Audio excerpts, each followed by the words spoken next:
Сайн байцгаана уу? Та бүхэнд энэ өдрийн амар амгалан ангалтгая.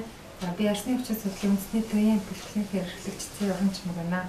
За би та бүхэнд арсны хүчин судлалын үндэсний төвийн хүлээн авах ярлал тусламжийн нэгжийн тухайд авч танилцуулгыг хийх болно. За манай арсны хүчин судлалын үндэсний төвийн хүлээн авах ярлал тусламжийн нэгж нь нэг эмч нэг сэлгчийн оронтойгоор ажилладаг. За ажлын бус цагаар бол хүлээн авахын эмчийн үүргийг бол жижигөрэмч ээлжийн сэлгч нар бол гүйцэтгэдэг байгаа.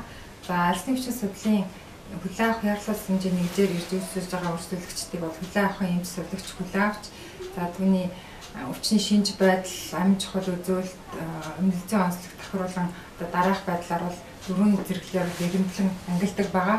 За үүнд бол улаан, шар, ногоон, цагаан гэх мэт үндсэн дөрвөн ангиллаар бол эрэмблэн ангилдаг. За хүлээн авахт ирж ярлал тусламж авсан үзүүлэгчдэд бол ярлал тусламжийн хуудсыг бол бүгэлдэг байгаа. За одоо та бүхэнд бол хүлээн авахын сувлагч оюун гэрэл хүлээн авахын ярлал тусламжийн багаж тоног төхөөрөмжийг бол танилцуулах болно. За би ярлал тусламжийн тоног төхөөрөмжүүдийг танилцуулаа. Нэгдүгээр нь мониторын аппарат. За энэ нь болохоор амин үзүүлэлтүүдийг үздэг. За дараагийн аппарат нь болохоор хүчил төрөгчийн төрүүлсэн аппарат. Энэ нь бол манай хамрын 3 сар өгдөг аппарат байгаа. За 3 дугаар аппарат нь болохоор амны хөндийн салстыг сургуулах аппарат байгаа. ABCD гэдэг энэ шүргээ байгаа. За нэгдүгüүрт нь бол амьсгалын жамд чөлөөлөх, хоёрдугаарт нь амьсгалуулах. За энд нь болохоор дандаа амбуу ордоо.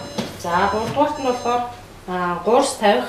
Дөрөвдүгüүрт нь бол хэрэглэгдэх эм тарианууд ордог. Энэ бол яадлал тусламжийг хэрэглэгдэх эм тариануудын шүргээ байгаа. За эдгээр нь болохоор нэгдүгээр шүргээнд эм тариа туслууд, хоёрдугаар шүргээнд болохоор мөн хэрэглэгдэх нэг удаагийн зөвлөд, гуравдугаарт нь болохоор туслын систем тариагоор орно. Дөрөвдүгüүрт нь болохоор бүх эм төрлүүд дөрөвдүгээр шүргээнд хэрэглэгдэх багаж тоног төхөөрөмж материалууд орлоо. Дараагийн шүргээнд болохоор байгалийн гоц аюултай гарсан үед нэг удаагийн комбинза, мөн дахлын увцас, за тэгээд иж бүрдлөөрөө байна. За 5 дахь шүргээнд болохоор энд бол мансууруулах эм тариа, сэтгэс нөлөөлөх эм тарианууд ордог.